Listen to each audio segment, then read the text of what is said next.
Queen Elizabeth II was the last female monarch and longest-serving queen in the British history. Today we are going to discuss the title of a queen. She had unlimited powers within the monarchy, but there were 3 titles she was never allowed to hold. Queen Elizabeth II was one of the most important monarchs in British history, but despite ruling longer than anyone else, there were 3 very famous titles she was never allowed to hold. And all because she was a woman. When she became heir to the throne, on the accession of her father as King George VI in December 1936, the then Princess Elizabeth was prevented by ancient royal rules from taking on a trio of roles. There was no chance of her becoming Princess of Wales, Duchess of Cornwall or Duchess of Rothesay, and it was purely because she was female.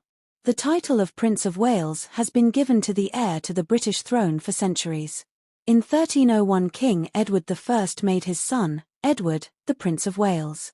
However, there are rules and Elizabeth II fell foul of them. The title is for the heir apparent and Elizabeth was never that. An heir apparent cannot be removed from their legal position of inheritance. In 1936, when Elizabeth became first in line, she could have been supplanted by a younger brother, if one had been born to her parents, George VI and Elizabeth. She was heiress presumptive. George VI and Queen Elizabeth only had daughters, but their elder child still couldn't take the traditional titles of the heir to the throne. The title of Prince of Wales has been given to the eldest surviving son of a monarch at their accession throughout the centuries. If that son dies before their parent, the title reverts to the crown and was given, in some instances, to the new heir apparent, but they were always the son or grandson of the monarch.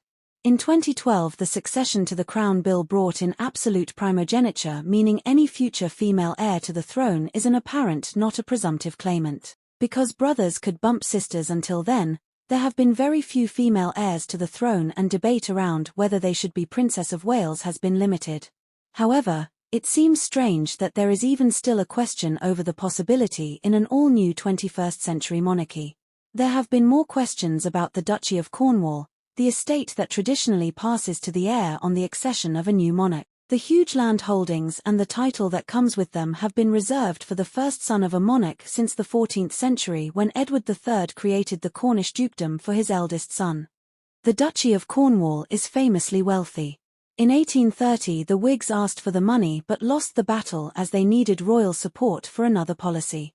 At that point, the heir to the throne was a certain Victoria, who went on to be a record-breaking queen but who was never Duchess of Cornwall. Elizabeth became Duchess of Edinburgh on her wedding day, but she was never Duchess of Cornwall. It's because the charter that established it says that the Duchy of Cornwall goes to the eldest surviving son of a monarch. Victoria was the niece of the monarch during her time as heir, and Elizabeth II never met the criteria to hold the title or the estate as she was a girl. When the duchy isn't held by anyone, it reverts to the crown. The next heir to the throne will be Prince George, but should he have a female heir, a rule change will be needed to allow her to take this very traditional title. The third historic title that was denied to Elizabeth II was that of Duchess of Rothesay. Since 1469, the male heir to the throne of Scotland has been the Duke of Rothesay. When King James VI became King James I of England and brought the 2 crowns together for the first time, he also brought an heir with him. His young son, Henry, was already Duke of Rothesay and became Prince of Wales, although he died before his father and never became king. Queen Elizabeth II loved Scotland, and in July 2022 she took part in the ceremony of the keys for what would prove to be the final time in her long and historic reign. The formal unification of the crowns didn't change the titles given to male heirs. The son of a monarch automatically becomes Duke of Rothesay on their parents' accession. However, this is another boys-only club, so Elizabeth II never held the title. There were other titles for the Scottish heir, including Earl of Carrick, Lord of the Isles and Prince and Great Steward of Scotland. Again, Elizabeth II never used them.